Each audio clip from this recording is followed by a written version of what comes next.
There are moments in life when the heart grows tired of carrying what it was never meant to hold forever. Moments when anger feels like strength, silence feels like control, and forgiveness feels like surrender. But what if the very thing we refuse to release is the weight that's slowly breaking us? This is a story about healing that doesn't come through winning, proving, or overpowering pain. It comes quietly, through understanding, through courage, through letting go. In a modest town where days passed without ceremony, there lived a father named Adrian Vale. He was a man shaped by discipline, defined by responsibility, and haunted by a wound he never spoke about. This is the journey that changed him, not by erasing the past, but by transforming it. Adrian Vale was not a man people worried about. He paid his bills on time. He woke before the sun. He fixed what was broken and carried what was heavy without complaint. From the outside, his life looked steady, quiet, even admirable. But strength, when practiced too long in silence, can harden into something else. He lived in a modest house at the edge of town where mornings smelled of dust and old coffee, and evenings arrived without announcement. The walls held years of family photographs, but none of them were recent. Smiles from another lifetime stared back at him. Frozen, polite, unfinished, Adrian never took them down. He believed memories deserved respect, even when they hurt. He was a father before he was anything else, not the loud kind, not the playful kind. He loved through responsibility, through providing, protecting, enduring. In his mind, that was what real care looked like. You showed up. You stayed strong. You didn't fall apart just because things became difficult. Forgiveness, to Adrian, was a soft word people used when they didn't understand consequences. He believed pain had rules. If someone caused it, they should carry it. Letting go felt like letting someone walk away untouched, and that, to him, felt wrong. So he held on. He held on to conversations that ended too abruptly. He held on to moments where he wished he had spoken differently. He held on to anger, because anger at least felt like strength. Each day followed a strict rhythm. Wake up, work, return home, eat in silence, sleep. Discipline kept him upright when emotions threatened to pull him under. Routine became his shield. If he stayed busy enough, maybe the past wouldn't catch up. But pain has a way of waiting patiently. At night, when the house settled and the world grew quiet, Adrian would sit alone at the kitchen table. No phone, no television, just the sound of the clock counting seconds he could never get back. This was when the weight returned, not loudly, not violently, but steadily. A familiar pressure in his chest, like something unfinished asking to be acknowledged. He told himself this was just the cost of being strong, that real men carried their wounds privately, that forgiveness was optional, but discipline was not. Still, something inside him was tired. Not the tiredness of work or age, but the exhaustion that comes from holding your breath for years, afraid that if you exhale, everything you've built will collapse. Adrian didn't yet know it, but the very strength he relied on was slowly turning against him. And somewhere beneath all that endurance, a quiet truth waited. You can survive without forgiveness, but you cannot heal. Before life taught Adrian Vale about forgiveness, it taught him about effort. He had learned early that nothing meaningful arrived without discipline. As a young man, he worked longer hours than required and asked for nothing in return. While others searched for shortcuts, Adrian built his life brick by brick, slowly, deliberately, without complaint. He believed consistency was a form of integrity. If you showed up every day, eventually life would respect you. And for a while, it did. His career stabilized. His home became a place others admired for its order and reliability. He was known as dependable, the man who would stay late, fix the problem, carry the load when others stepped back. People trusted him because he never broke, or at least, he never showed cracks. Success to Adrian was not wealth or recognition, it was control. Control over circumstances, control over emotions, control over outcomes. He measured his worth through responsibility, through the ability to endure discomfort without asking for relief. When things went wrong, he didn't blame the world. He worked harder. When relationships strained, he tightened his grip on discipline, believing structure could replace emotional uncertainty. They were moments, quiet, fleeting moments when happiness brushed past him.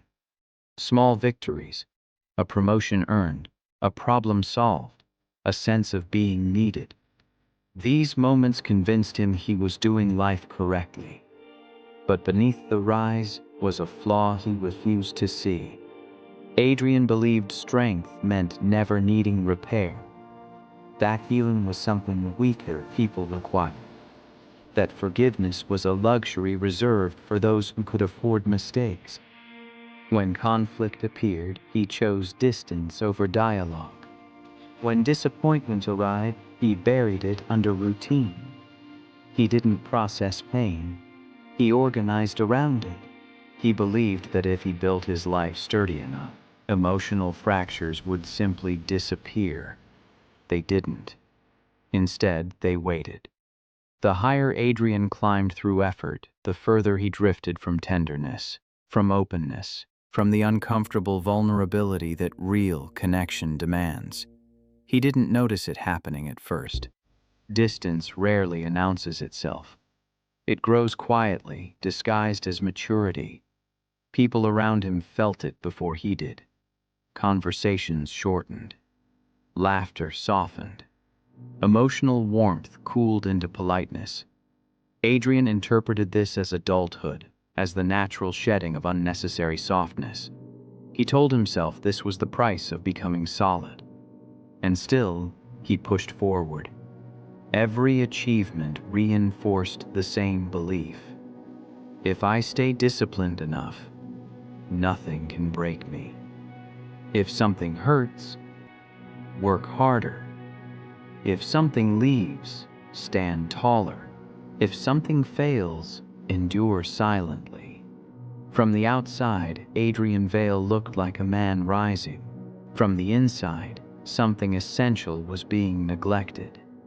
Forgiveness had not yet entered his vocabulary, not because he was cruel, but because he was afraid. Afraid that if he loosened his grip even slightly, everything he had built through effort and control would unravel. So he climbed higher, worked harder, held tighter. And that is often how the fall begins, not with chaos, but with confidence. The fall did not arrive with noise. It did not announce itself through disaster or public shame. It came quietly, through a moment Adrian believed he could control.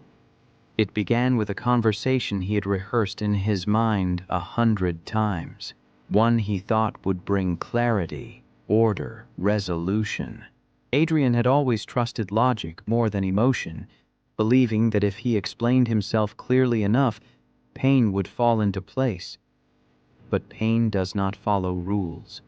The words he spoke were precise, measured, carefully chosen, and yet they landed wrong. What followed was not an argument, but something colder. A pause that stretched too long. A look that carried disappointment rather than anger. In that moment, Adrian realized something irreversible had shifted. Not broken loudly, but cracked deeply. He watched someone he loved withdraw in real time. There was no shouting, no dramatic exit, just a quiet decision made on the other side of the table. A distance created that could not be crossed with discipline or effort. Adrian felt it immediately. The helplessness of realizing strength could not fix this. He tried at first to correct it the way he corrected everything else. More structure, more control, more certainty.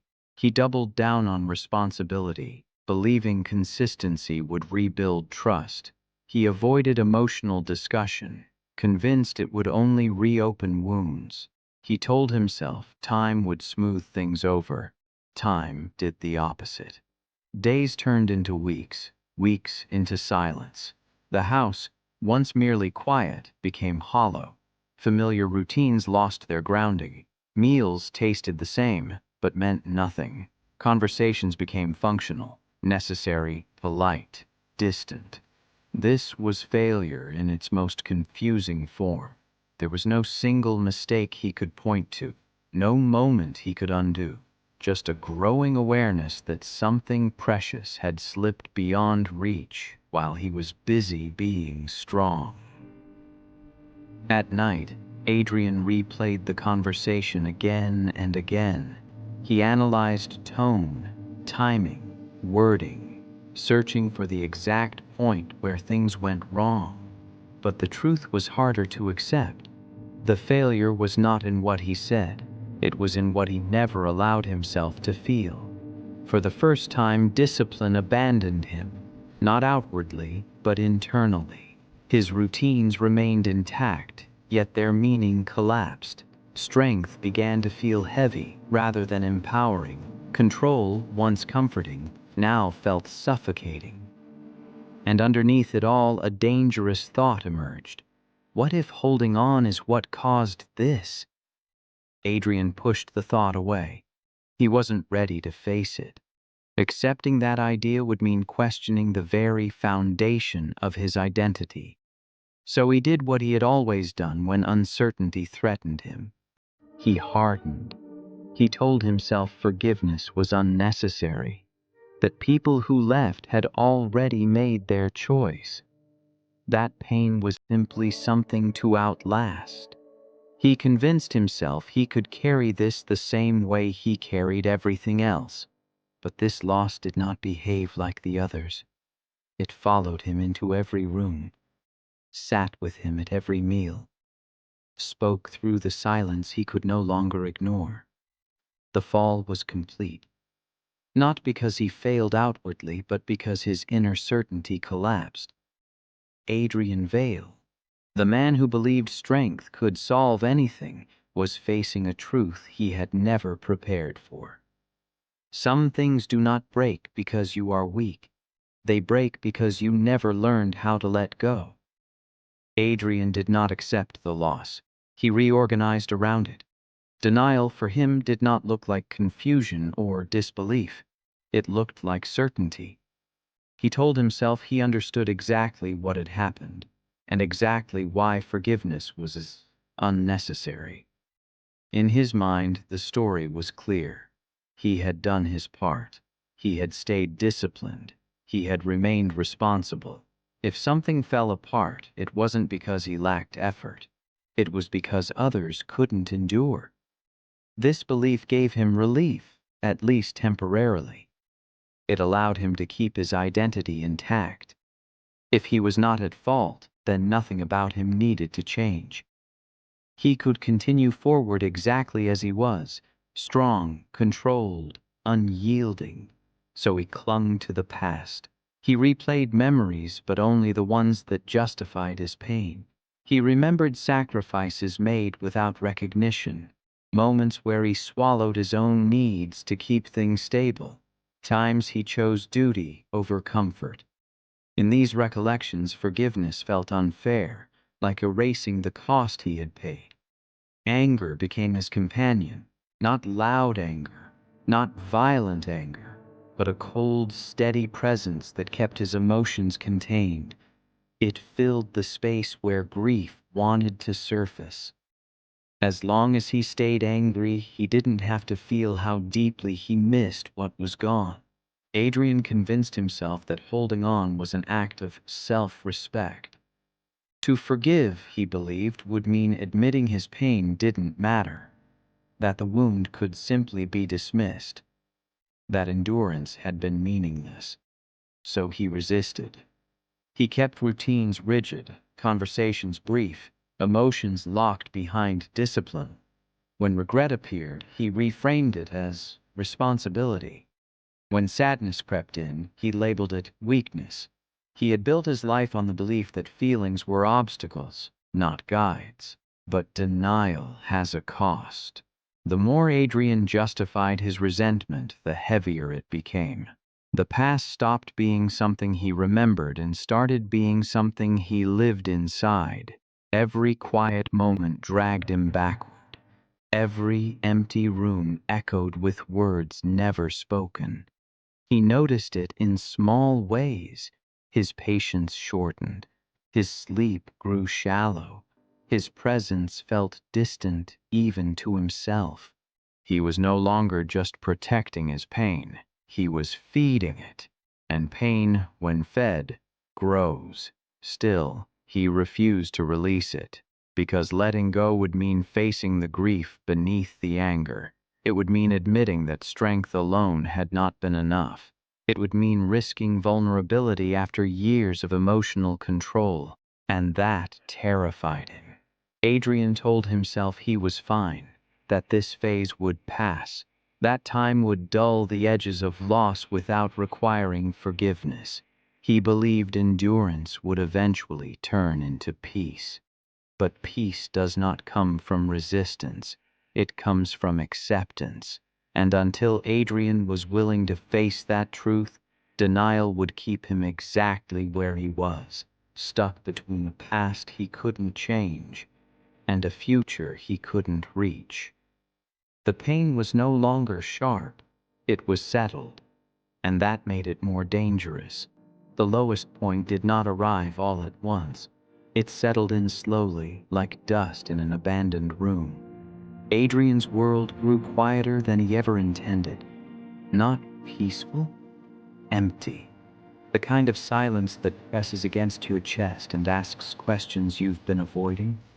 He still woke early, still went to work, still completed every responsibility placed in front of him.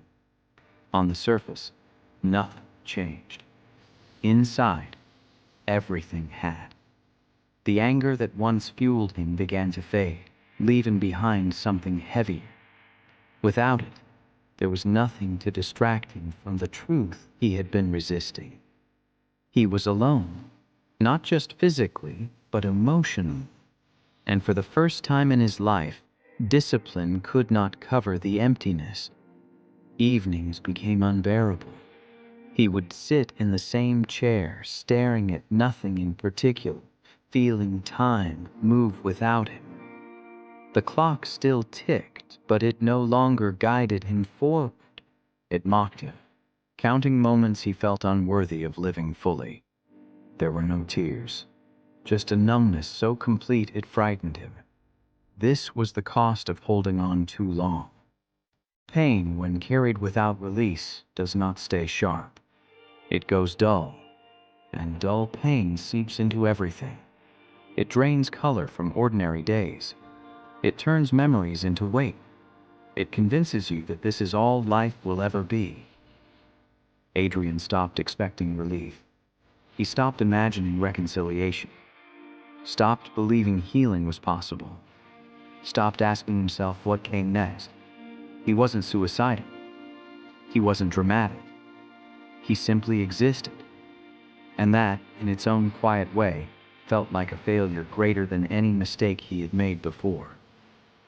One night, as he stood alone in the dark kitchen, he caught his reflection in the window. For a moment, he didn't recognize the man staring back. The posture was familiar. The face was not.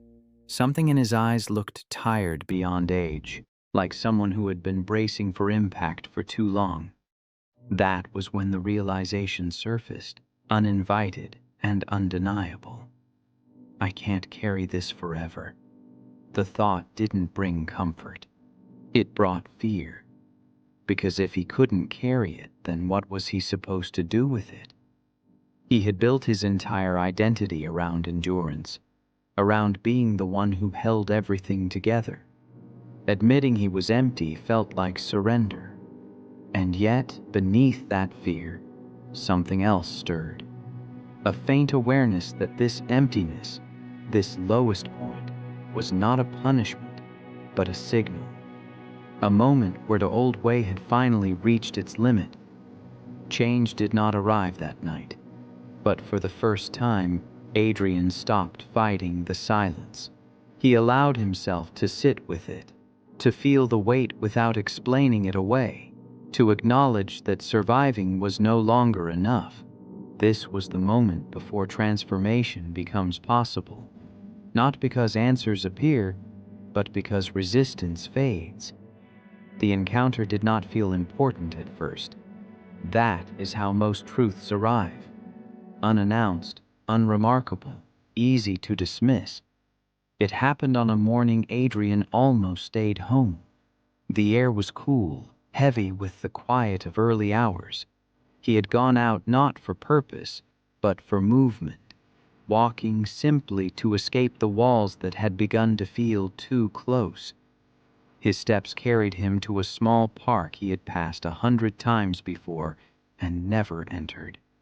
That morning, he sat on a bench he had never noticed. A few moments later, someone else took the other end. An older man, thin and unhurried, feeding crumbs to birds that seemed to trust him without question. They sat in silence at first. Adrian didn't look over. He wasn't searching for conversation. He had learned how to exist beside others without inviting them in. But silence, when shared, has a way of softening people. "You look like someone who's been strong for a long time," the man said gently, without turning his head. The words landed heavier than Adrian expected.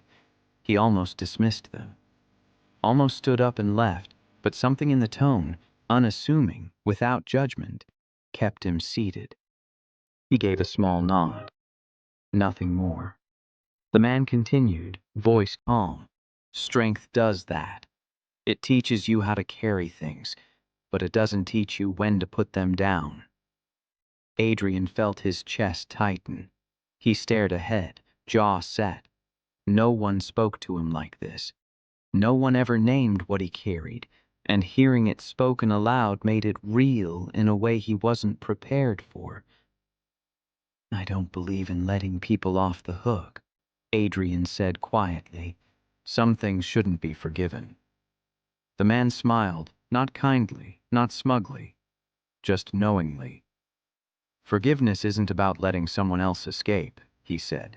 "It's about deciding how long you want to stay trapped."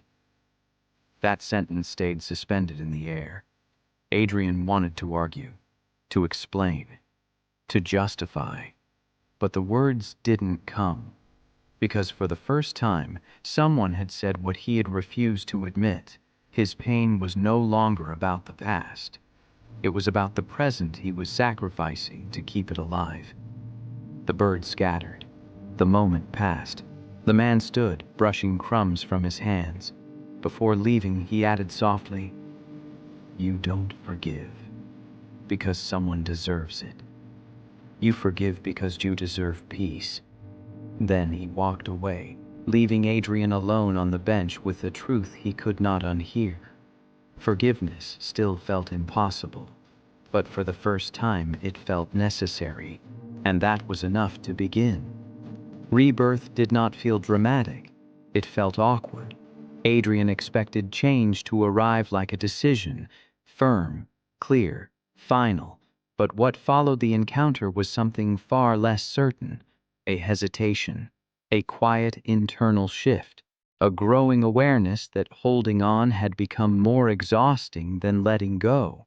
Forgiveness did not come as a feeling. It came as a practice. At first it was simply restraint, the decision not to replay old conversations, the discipline to stop feeding anger with memory. When resentment surfaced, As it always did, Adrian learned to notice it without obeying it. This was unfamiliar territory. He had spent his life mastering control over action, not over thought. Some days he failed. He would catch himself returning to old narratives, stories where he was justified, wounded, unacknowledged. In those moments, the anger felt warm, familiar, almost comforting. Letting it go felt like stepping into cold air without armor. But he stayed. Small steps replaced grand resolutions. He cleaned the house not to erase the past, but to make space for something new. He began walking in the mornings, not to escape his thoughts, but to sit with them. He allowed silence to exist without immediately filling it with discipline. This was humility in its quietest form. Adrian started noticing how much energy he had spent resisting pain instead of understanding it. Forgiveness, he realized, wasn't a single act. It was a repeated choice. A choice to stop tightening his grip every time memory knocked. Healing arrived in fragments. A full breath without tension. A night of uninterrupted sleep. A moment where the past passed through his mind without leaving a bruise. These moments were brief, but they mattered. He didn't reach out yet. He didn't repair what was broken. The rebirth wasn't about reunion, it was about release, about learning to exist without the weight of resentment shaping every step. For the first time in years, Adrian allowed himself to feel sadness without turning it into anger. He let grief move through him instead of building walls around it. It hurt, but it was clean pain, honest pain, the kind that heals instead of festers. Strength, he began to understand, was not endurance alone. It was the courage to soften without collapsing, to forgive without forgetting, to move forward without denying where you've been. The old version of him resisted this understanding, but the new one was listening. Rebirth rarely announces itself. It whispers. It asks you to trust small changes before offering large peace. Adrian wasn't healed, he wasn't free, but he was no longer stuck. And that made all the difference. Healing does not erase old habits, it invites them back to test you. Just when Adrian began to feel steadier, the past returned, not as memory, but as opportunity. A message. A name on a screen he hadn't expected to see. No accusation, no apology, just a quiet reminder of everything he had been learning to release. His chest tightened instantly. The old reflex surged forward, the familiar urge to retreat into anger, to armor himself with certainty, to reclaim control by shutting down emotionally. This was the moment that mattered most.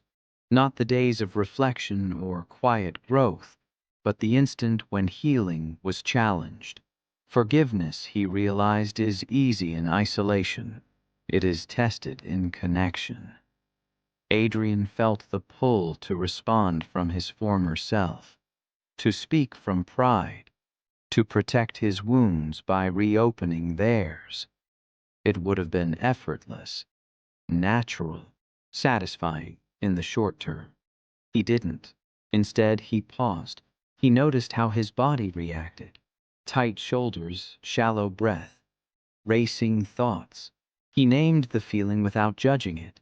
Fear, vulnerability, the risk of being hurt again. This awareness alone slowed him down. Strength showed up differently this time. Not as control, but as restraint.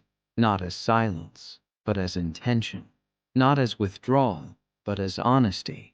His response was simple, measured, without accusation or defense.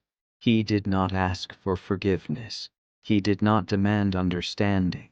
He spoke from where he was, not where he used to be. And then he let go of the outcome.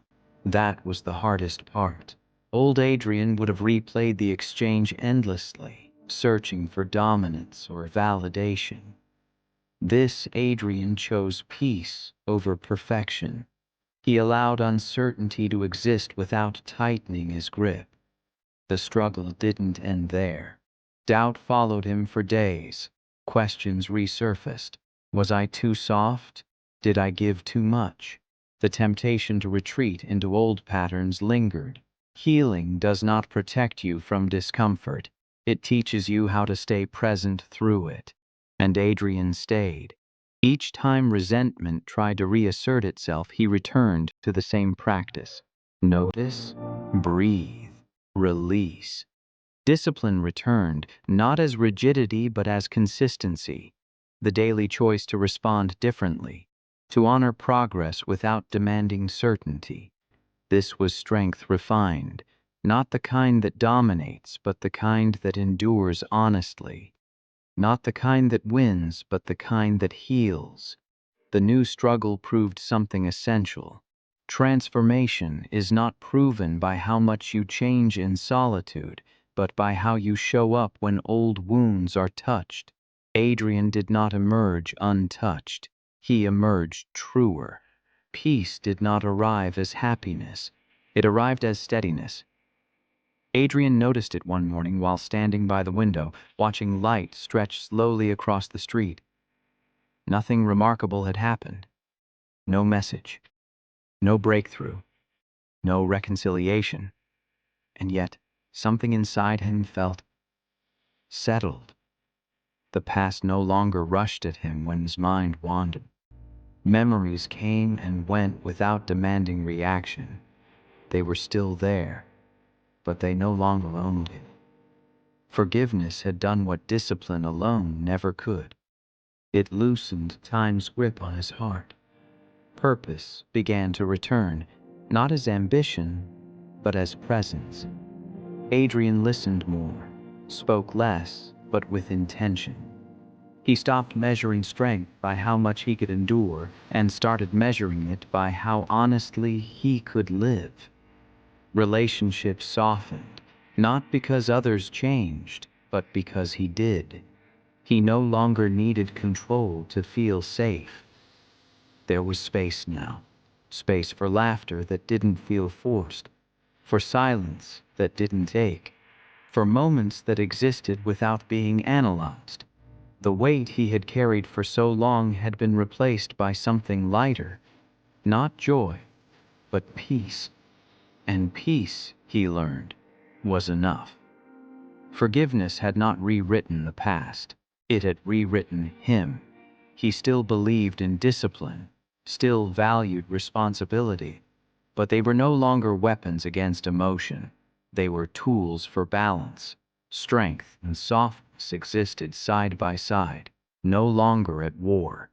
Adrian found meaning in ordinary days, in simple routines that no longer felt like survival tactics, in the quiet understanding that healing did not require permission from the past.